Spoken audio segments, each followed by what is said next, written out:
Salut à tous, alors on va faire une petite vidéo où on va faire le tour de l'élevage. On va voir les lapins, les poussins, les canards du clair, les poussins favrolles que vous voyez là-bas, les cailles, les pigeons strasseurs.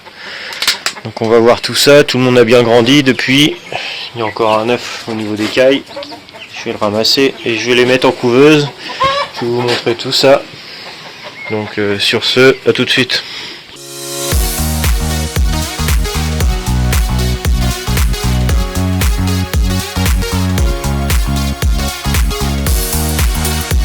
Donc alors voici les petits poussins. Donc il y a les favrolles. Regardez comment c'est magnifique les favrolles. Là on a deux poules. Regardez avec les petites joues, les pattes, le cinquième doigt. Là on le voit bien là, vous voyez. Donc voilà la troisième poule et les coqs qui sont là. Donc, il y a les trois coqs. Donc on voit vraiment la grosseur par rapport à la gournée. Donc voici les gournets. Donc tout le monde se porte bien. Donc j'ai perdu personne. Donc là ils sont lâchés depuis ils étaient dans la petite caisse, ils sont lâchés depuis une semaine à peu près, une semaine, ouais, 2 semaines même. Donc là ils sortent pas encore du bâtiment. Là-bas il y a la petite trappe pour les poules de gournets et les coqs. Et pour l'instant ils sortent pas. Enfin ils sortent. Il y en a quelques téméraires qui ressortent et qui rentrent aussitôt. Donc là je leur ai donné de l'eau pour qu'ils viennent, pour que vous puissiez les voir. Donc lui c'est un coq, on les reconnaît, on commence à bien les reconnaître. Donc ça par exemple c'est une poule. Donc il y a les petites brahmas mais franchement je sais pas ce que c'est parce qu'il n'y en a pas une qui ressemble à l'autre. Donc attendez, je vais essayer de vous montrer ça un petit peu plus près. Voilà. C'est des œufs que j'ai achetés sur Coco-Eco là. Et franchement il n'y en a pas une qui ressemble à l'autre. Donc la première elle est là. La deuxième elle est ici. Je vais essayer de vous la montrer mais dans le lot c'est pas évident. Donc vous voyez les deux là. Donc à voir, je m'y connais pas du tout au Brahma. Et la troisième est là. Donc là ça y est ils vont sortir, je suis à côté. Ils vont me faire mentir. Et je vais me reculer, ils vont rentrer normalement. Donc on a été coupé. Donc je disais la nourriture c'est encore de la semoulette. Là vous voyez un beau coq favrol avec une poule. Donc toujours à la semoulette. J'ai fait la diversification un petit peu comme un bébé avec ça me fait rire quand je parle comme ça avec du blé et puis du mélange de basse-cour, des granulés, tout ça. Donc franchement il pousse bien. Semoulette impératif, franchement il saute là-dessus et le blé c'est après. Donc voilà, pour l'instant tout le monde pousse, mais regardez les brahmas, vous les voyez là, il y en a 1, 2, 3, et franchement bah je sais pas ce que ça va donner. Ça devait être de la PDM, mais bon, je sais pas, je m'y connais pas assez pour dire si c'en est ou pas. Les brahmas c'est pour mon père, donc il va se débrouiller avec ça, on verra ce que ça va donner. Donc ils ont tout le temps soif, tout le temps, à cet âge là c'est pharaonique. Donc ils ont de l'eau tout le temps. Et ça se passe plutôt bien avec les poules de gournets. Donc franchement impeccable. Les poules de gournets, enfin les petits poussins ils dorment ici, les poules de gournets ils dorment au-dessus. Et ça se passe bien, la journée, pas de bagarre, rien, c'est ça que j'avais peur. J'étais prêt à diviser le bâtiment en deux et à les recouvrir d'un filet pour pas qu'ils puissent être en contact. Et au final j'ai surveillé la première journée, la deuxième journée et tout se passe bien. Donc voilà, et je suis vraiment content de mes favrolles. Donc 6, ça fait 3 coqs, 3 femelles, bon, voilà. De toute façon cette année je vais pas pouvoir les baguer, j'ai pas de bague. Donc cette année ça va être... c'est du pur plaisir. Et je vous rappelle que c'est des œufs que j'ai achetés, donc que j'ai été acheté pas loin de chez moi. Donc au final je suis pas si mal que ça, je suis content. Ils ont bien le 5e doigt. À voir quand ils vont être bien formés, hein, mais déjà rien qu'à côté des poules de Gournay, ça va représenter quoi. Dans la cour, ça va être magnifique. Quand je vois la grosseur qu'ils font, vous voyez pas, mais la main, vous voyez, et ils sont pas du tout farouches. Les Gournay, oui, mais les Favrolles, vraiment, c'est un autre comportement. Je pourrais pratiquement les toucher, regardez. Vous voyez, je la touche. Donc voilà, donc on va passer à la suite de l'élevage. Donc alors là on passe au lapin de Normand. Donc je vous rappelle, la femelle, le mâle ici et les 7 petits. Et tout le monde se porte bien. Donc ils ont eu un mois il y a 2 jours je crois. Les petits. Donc le sexage c'est pas tout de suite, hein, je vais les faire après. Donc vous voyez tout ça c'est du foin et c'était haut comme ça quoi. Et je l'ai mis il y a 2 heures. Et vous voyez ils ont déjà pratiquement tout mangé. Donc la petite gamelle de granulés pareil. Je l'ai remplie hier soir. Donc celle-là elle est vide. Et ces deux-là il en reste pas beaucoup. Donc ils se sont vengés sur les granulés. Ils en mangent un petit peu mais pas encore de trop. Donc ils se sont vengés sur le foin. Donc l'eau par exemple ça défile. L'eau vraiment c'est une catastrophe. Le bac comme ça je le remplis au moins 3 fois dans la journée, ouais, facile 3-4 fois dans la journée. Donc ça a énormément soif. Donc je sais pas si c'est le foin qui fait ça ou la croissance ou je sais pas. Parce que quand il n'y a que la femelle, l'eau je la change tous les jours mais elle est pas vide quoi. Et là avec les petits c'est une catastrophe. Vous voyez comment il est calme. C'est vraiment un lapin vraiment calme. Hop, tu vas me sentir? Bah oui. Coucou toi. Donc voilà, les lapins, tout fonctionne comme il faut. Donc il y a des gens qui me les réservent, qui veulent me les réserver pour les manger. Et bon, je garde tout pour moi et pour la famille. Pour les expos, bon bah c'est pareil, cette année j'ai pas de carte de tatouage donc je peux pas les tatouer. Mais je vais garder une reproductrice.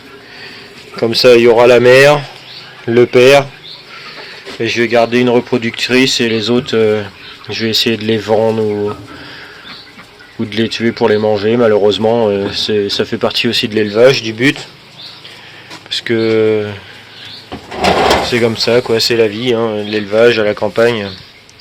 Après, j'ai jamais fait ça, donc je préférerais les vendre, parce que c'est tellement mignon comme ça que il y a des choses, voilà, c'est compliqué quand même, mais il faut le faire. Donc là la paille elle a 15 jours et franchement elle est encore bien propre. Donc tout le monde fait là-bas où il y a la femelle, où il y a la mère. Donc j'ai juste à donner un coup de pelle, 2-3 coups de pelle et après je remets de la paille et puis tout va bien. Donc qu'est-ce que j'ai à dire d'autre dessus? Dans un mois je vais les sexer, je vais les séparer. Donc je vais mettre les femelles et les mâles ici, je vais les laisser là-haut. La femelle elle va retourner dans son clapier avant quand elle était là avant les petits en fait. Donc la femelle devient un petit peu plus craintive avec les petits. Donc là je vais essayer de la caresser, vous voyez elle est un petit peu plus craintive qu'avant. Donc elle doit les protéger je pense. Mais bon ça reste le lapin normand c'est un lapin vraiment calme quand même, hein. Franchement il n'y a rien à dire. Il n'y a pas d'agressivité, vous voyez les portes sont ouvertes, ils sont même par terre, vous voyez. Il n'y a rien à dire. Donc tous ceux qui veulent qui veulent se lancer dans le lapin, choisissez bien vos races. Prenez pas du géant ou renseignez-vous du caractère du lapin parce qu'il y a des géants qui sont quand même bien, mais renseignez-vous du caractère avant de vous lancer dans du lapin parce que avec les chaleurs, avec le stress, ça peut être vite problématique. Donc voilà, je vais vous montrer un petit peu le mâle quand même, parce que les petits c'est mignon, mais le papa il a le droit aussi d'être vu. Donc voilà, lui il est encore plus câlineux. Normalement il va venir. Peut-être qu'il m'entend parler depuis tout à l'heure, donc il va pas venir. Non, il a pas envie. Mais d'habitude il vient. Donc lui c'est pareil, foin, granulé, en complément. Et de l'eau fraîche tous les jours. Matin, midi et soir pratiquement, quand je suis là. Donc les petits lapins vivent bien. Donc on va continuer la suite de l'élevage. Je vous reprends tout de suite. Donc alors voici l'écaille, juste à côté des lapins. Donc l'écaille, c'est un petit peu la déception de l'année. Après ils ont 1 an et demi maintenant l'écaille. Donc je pense qu'ils commencent à être un petit peu vieilles, mais la reproduction se passe un peu mal. La production d'œufs est vraiment limitée. Là j'en ai encore un là, et puis j'en ai un là que j'ai stocké hier. Et j'en ai 3, 4, j'en ai peut-être 6 à la maison. Donc 6, 7, 8, ça fait 8.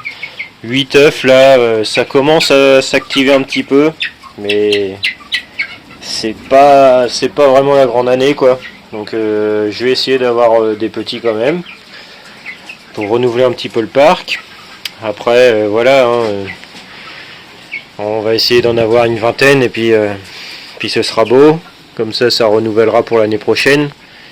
Mais dans la vingtaine il faut au moins 10 femelles parce que là mon parc il est pas top top. Donc la blanche c'est une femelle, mâle, femelle, mâle, femelle, femelle, femelle. Donc j'ai peut-être trop de mâles, normalement c'est un mâle pour 4 à 5 cailles. Bon là il faudrait que j'enlève un mâle. Après voilà, c'est comme ça. Donc la nourriture c'est de la semoulette avec du blé. Donc voilà, je mets ça tous les jours, enfin tous les 2 jours parce qu'ils vident pas forcément. Donc après il y a le bac en dessous pour les déjections. Donc ça je l'ai nettoyé hier, vous voyez l'état, donc faut être assez présent. L'eau, j'utilise une bouteille comme ça, avec un récipient, ça marche très bien, vous voyez il y a de l'eau derrière. Je sais pas si vous voyez avec le soleil, même. Le soleil est dans mon dos, on est en fin de journée. Donc voilà, l'écaille c'est un petit peu la déception. J'espère que la couveuse ça va fonctionner, que je vais avoir assez d'œufs quand même. C'est compliqué, je vais faire ça en 2-3 fois je pense, ce qui c'est pas l'idéal, j'aurais préféré avoir 20-40 œufs aussitôt, mais bon c'est comme ça, on s'adapte. L'important c'est de renouveler les femelles pour l'année prochaine, et puis bon l'élevage va pas être très productif quoi. Donc on va continuer le tour de l'élevage, donc je vous reprends. Donc alors nous voici aux pigeons. Donc j'en profite que les petits soient tous à peu près à la même taille et puis pas besoin de nid tout ça pour nettoyer. Donc ça c'est un adulte, j'ai 2 petits par terre là. Donc j'en ai 2 là. Hop, hop, on va voir le deuxième. Hop, voilà. Et donc je viens de voir que celui-là il est pas beau en plumage. J'en ai un ici. Et j'ai celui-là, voilà. Donc là j'ai nettoyé toutes les cases, j'ai nettoyé le sol.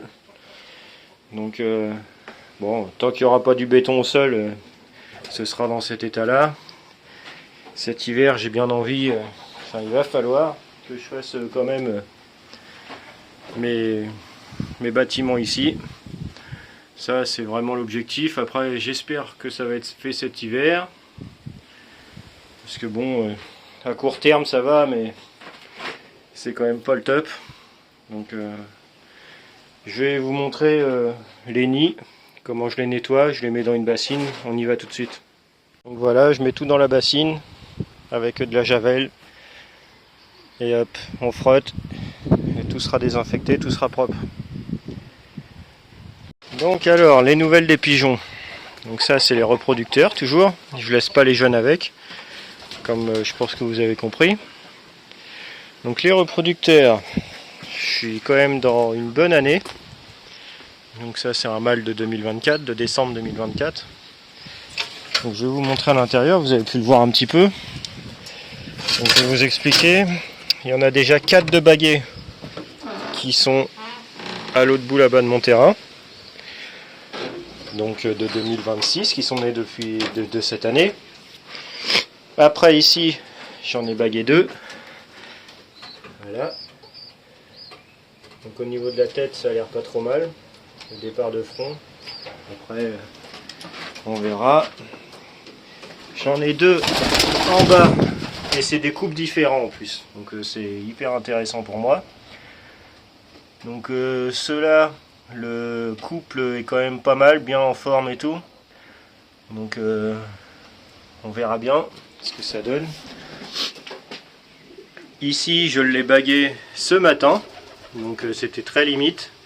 Après je pensais que ça allait être plus limite que ça. Les doigts ont eu du mal à passer, mais au niveau de la jointure c'est passé comme il faut quoi. Et là j'en ai encore un. Donc ça fait 6. Si je me trompe pas, 2, 4, 6, c'est bien ça. Donc voilà, celui-là n'est pas encore bagué. Donc j'en ai 4 là-bas. 6 ici, ça fait 10. 10 sur 5 couples. Donc je suis quand même assez content de mon année. Il y a toujours mieux, mais avec l'infrastructure que j'ai, je trouve que c'est quand même pas mal. Donc je vous les présenterai dans des cages d'expo. Et puis moi aussi ça me permettra de les voir un peu mieux. Donc voilà, un jaune. Donc les jaunes, c'est très limite en qualité chez moi. Parce que déjà le rouge, c'est très limite. On va pas se mentir. Donc voilà, c'est du travail à long terme. Donc moi c'est vraiment plus pour le plaisir. Voilà, je les aime mes animaux. Donc voilà. Moi c'est plus dans ce sens là, hein. Je suis pas là pour faire des prix, je suis là pour conserver des races, partager mon expérience, rencontrer du monde. Je suis pas là pour faire des prix et puis à tout prix garder ma souche, tout ça. Donc c'est pas du tout mon cheval de bataille. Donc là il profite. Donc là j'ai une charmille qui commence à faire de l'ombre. Et ici j'aimerais bien faire des bâtiments de 3 par 4, donc au moins un là, et puis avec une dalle. Donc nous allons voir ça. Je pense que ça va être cet hiver, je l'espère. Donc voilà les petits jeunes que j'ai, une partie des jeunes. Donc j'ai 5 petits de 2025 qui me restent, et puis 10 petits de cette année. Plus 10 reproducteurs. Et j'ai les lynx qu'on fait. Les lynx, je vais pas aller vous les montrer, mais ils ont fait 2 couvées, dont les 2, enfin c'est vraiment des mauvais parents. Parce qu'en fait, les jeunes naissent avec difficulté, parce qu'à chaque fois je leur place les œufs, parce qu'il y a toujours un œuf de viré. Donc ils naissent, et la première semaine, ils les délaissent, ils répondent à côté. Et là ils sont encore en train de couver, donc la femelle a pondu un œuf dans son nid, et là elle a repondu 2 œufs à côté de son nid, à l'autre bout du nichoir, et même sans nid comme ça, juste posé dans l'angle comme ça, donc c'est pas top, la mère et puis le père lynx ils sont pas top, donc à surveiller. Donc voilà, on a fait le tour de l'élevage. Bon après il y a les gournets qui sont dehors, mais après voilà, j'ai rien d'autre à dire, hein. C'est des poules. Donc où ils sont à l'intérieur en train de manger, c'est sûr et certain. Donc voilà, tout le monde est à l'intérieur, je sais pas si vous allez voir, avec les petits. Donc ils sont en train de manger la semoulette, les poules ils sont en train de piquer la semoulette des petits. Donc voilà, avec le beau coq. Donc j'ai toujours les 2 coqs, donc j'arrive à en supprimer un. Donc voilà, on a fait le tour de l'élevage. Au mois fin avril, début mai. Il y a les barbaries, la femelle cherche à pondre. Et puis voilà, on a fait le tour. Donc eux, ils ont eu 2 couvées. Donc je vais vous les montrer un petit peu mieux. Ils ont eu 2 couvées. Donc la première, comme je vous ai dit en commentaire, j'avais répondu, j'ai donné le petit parce qu'il m'en restait qu'un. Et puis ils ont eu 2 autres œufs qu'ils ont abandonnés. Et là c'est encore en train de repondre. Donc je les lâche un petit peu pour que ça se passe un peu mieux. Je pense que c'est ça, c'est l'espace, le vol qu'ils ont envie. Donc je vous laisse là-dessus. Et puis merci de vous abonner et puis d'aimer ce que je fais, parce qu'on est 500 maintenant, il y a 500 abonnés sur la chaîne. Donc je trouve ça vraiment fabuleux. Et n'hésitez pas à continuer à vous abonner, de partager et puis de liker. Merci.